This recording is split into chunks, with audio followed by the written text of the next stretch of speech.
Kasaragod, Idukki, Wayanad, Manjeri medical കോളേജുകളിലെ അവസ്ഥ ഇപ്പോഴും ശോചനീയമായി തുടരുകയാണ്.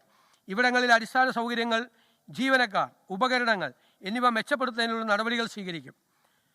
അതുപോലെ തിരുവനന്തപുരത്തെ 2ാം മെഡിക്കൽ കോളേജ് പ്രവർത്തനക്ഷമമാക്കും. ഹരിപ്പാട് ഒരു പുതിയ മെഡിക്കൽ കോളേജ് സ്ഥാപിക്കും. ഇതിനെല്ലാമായി 100 കോടി രൂപ വകയിരുത്തുന്നു. കേരളത്തെ ആരോഗ്യ ടൂറിസത്തിൻ്റെ ഡെസ്റ്റിനേഷനാക്കി മാറ്റാൻ റീച്ച് കേരള എന്നുള്ള പദ്ധതി നടപ്പിലാക്കും. ആരോഗ്യം, ആയുഷ്, ടൂറിസം മറ്റ് അനുബന്ധ വകുപ്പുകൾ എന്നിവ തമ്മിലുള്ള പ്രവർത്തനങ്ങൾ ഏകോപിപ്പിച്ച് മികച്ച ആരോഗ്യ സേവനങ്ങൾ ലഭ്യമാക്കാൻ നടപടികൾ സ്വീകരിക്കും. തിരഞ്ഞെടുത്ത മെഡിക്കൽ കോളേജുകൾക്ക് സ്വയംഭരണ പദവിയും അവർക്ക് എയിംസ് നിലവാരത്തിലുള്ള സേവനങ്ങളും അക്കാഡമിക് മികവും കൈവരിക്കാൻ ആവശ്യമായ പിന്തുണ നൽകും. സ്കൂൾ ഹെൽത്ത് ബ്രിഗേഡ് രൂപീകരിക്കും. അത്യാഹിത ട്രോമ ചികിത്സ ഏറ്റവും കുറഞ്ഞ സമയത്തിനുള്ളിൽ ലഭ്യമാക്കുന്നതിനായി ആരോഗ്യ സ്ഥാപനങ്ങളെ ഏകോപിപ്പിച്ചുകൊണ്ട് ഡിജിറ്റലൈസ് സംവിധാനം ലഭ്യമാക്കിക്കൊണ്ടും ഗോൾഡൻ അവർ പ്രോജക്റ്റ് നടപ്പിലാക്കും. പകർച്ചവ്യാധികളെ ഫലപ്രദമായി തടയുന്നതിനും നേരിടുന്നതിനും ആരോഗ്യവകുപ്പും മെഡിക്കൽ വിദ്യാഭ്യാസ വകുപ്പും തമ്മിലുള്ള ഏകോപനം കൂടുതൽ ശക്തിപ്പെടുത്തി സംവിധാനങ്ങൾ സൃഷ്ടിക്കും. 40 വയസ്സ് കഴിഞ്ഞവർക്ക് വർഷത്തിലൊരിക്കൽ ആരോഗ്യ പരിശോധന നടത്തുന്നതിനായി ധനസഹായം നൽകുന്ന പദ്ധതി ആവിഷ്കരിക്കും. Hospital management committee, hospital development society എന്നിവയുടെ പ്രവർത്തനങ്ങൾ കാര്യക്ഷമമാക്കാൻ നടപടി സ്വീകരിക്കും. KMCSLൻ്റെ മരുന്ന് സംഭരണ പ്രക്രിയ പുനഃപരിശോധിക്കുകയും കാര്യക്ഷമമാക്കാനുള്ള നടപടികൾ കൈക്കൊള്ളുകയും ചെയ്യും. കാരുണ്യ ആരോഗ്യ സുരക്ഷാ പദ്ധതിയിലെ കുടിശ്ശിക ഘട്ടം ഘട്ടമായി തീർത്ത് പദ്ധതിയുടെ കാര്യക്ഷമത ഉറപ്പുവരുത്തും. ആദിവാസി മേഖലയിലെ ജനങ്ങളുടെ ആരോഗ്യ പരിപാലനത്തിനായി ട്രൈബൽ ഹെൽത്ത് ക്ലസ്റ്ററുകൾ ആരംഭിക്കും. തീരദേശ മേഖലയിലെ ജനങ്ങളുടെ ആരോഗ്യ പരിപാലനത്തിനായി കോസ്റ്റൽ കെയർ യൂണിറ്റുകൾ സ്ഥാപിച്ച് ചികിത്സ ഉറപ്പാക്കും. ക്യാൻസർ രോഗികളുടെ എണ്ണം ക്രമാതീതമായി വർദ്ധിച്ചു വരുന്ന സാഹചര്യത്തിൽ പ്രതിരോധ പ്രവർത്തനങ്ങൾക്ക് മുന്തിയ പരിഗണന നൽകുന്ന പദ്ധതികൾ നടപ്പിലാക്കും. രോഗനിർണയ ടെസ്റ്റുകൾക്കായി ലാബ് സൗകര്യങ്ങൾ കുറവുള്ള ഗ്രാമീണ മേഖലകളിൽ മൊബൈൽ ടെസ്റ്റിംഗ് ലാബ് സൗകര്യം ഏർപ്പെടുത്തും.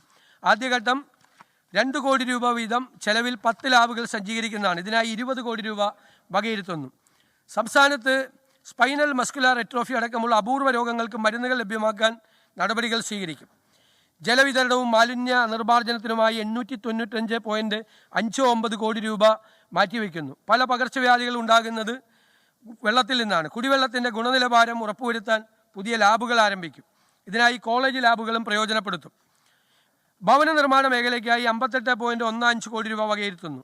നഗരവികസനത്തിന് 997.88 കോടി രൂപ വകയിരുത്തുന്നു.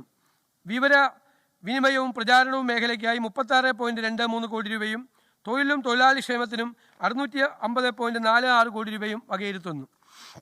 ഭരണപരമായ ചെലവുകൾ കുറച്ചുകൊണ്ടുവരുന്നതിനും പ്രവർത്തനക്ഷമത വർദ്ധിപ്പിക്കുന്നതിനുമായി സമാന സ്വഭാവമുള്ള ക്ഷേമനിധി ബോർഡുകൾ ലയിപ്പിക്കുന്നതിനുള്ള നടപടികൾ കൈക്കൊള്ളും. ഗിഗ് ഓൺലൈൻ പ്ലാറ്റ്ഫോം തൊഴിലാളികളുടെ ഉന്നമനത്തിനായി പ്രത്യേക പദ്ധതികൾക്ക് രൂപം നൽകും.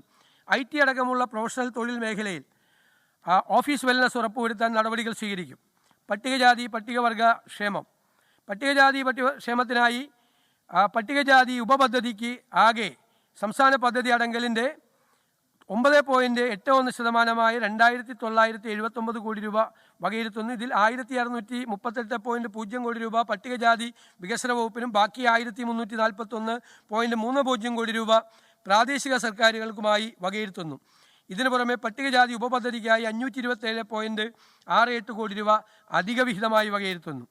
സംസ്ഥാന പദ്ധതി വിഹിതത്തിൻ്റെ 2.83% 850.48 കോടി രൂപ പട്ടികവർഗ ഉപപദ്ധതിക്കായി നീക്കിവച്ചിട്ടുണ്ട്. ഇതിൽ 657.93 കോടി രൂപ പട്ടികവർഗ വികസന വകുപ്പിനും ശേഷിക്കുന്ന 201.55 കോടി രൂപ പ്രാദേശിക സർക്കാരുകൾക്കുമായി വകയിരുത്തുന്നു.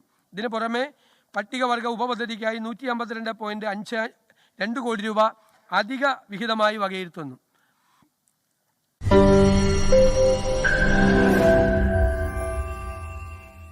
ലോകത്തെവിടെയായാലും ഏത് സമയത്തും 24 വാർത്തകളും ഓഗ്മെന്റഡ് റിയാലിറ്റി പാക്കേജുകളും എക്സ്പ്ലെയിനറുകളും വിശദമായി കാണാൻ ഞങ്ങളുടെ യൂട്യൂബ് ചാനൽ നിങ്ങൾക്ക് സബ്സ്ക്രൈബ് ചെയ്യാം.